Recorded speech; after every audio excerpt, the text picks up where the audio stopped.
Le panel des prédictions comprend trois menus principaux. Vous pouvez d'abord voir sur la première partie de l'écran, ici la zone qui correspond à où la prédiction est émise, à gauche le graphe correspondant à la prédiction de l'algorithme, en bas, si disponible, la prédiction détaillée par typologie.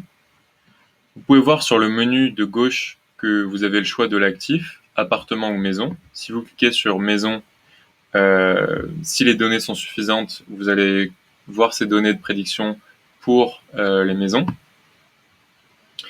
Et ensuite, en bas, vous pouvez voir les facteurs qui ont influé sur la prédiction. Le but est ici de pouvoir bénéficier de la puissance de l'intelligence artificielle qui aura analysé des millions de données que nous lui passons en entrée pour trouver des corrélations avec une évolution des prix dans la zone.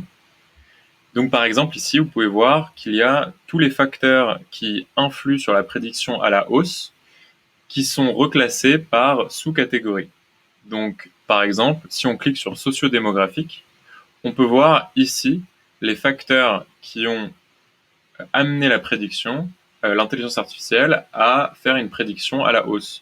Donc par exemple ici, une hausse de création d'entreprise, une hausse de cadres et professions intellectuelles supérieures.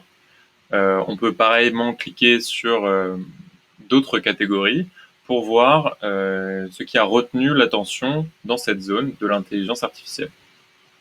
De la même façon, pour les facteurs qui influent sur la prédiction à la baisse, on peut pareil observer les changements qui ont été repérés qui, eux, ont tendance à avoir fait réduire la prédiction d'évolution de l'intelligence artificielle.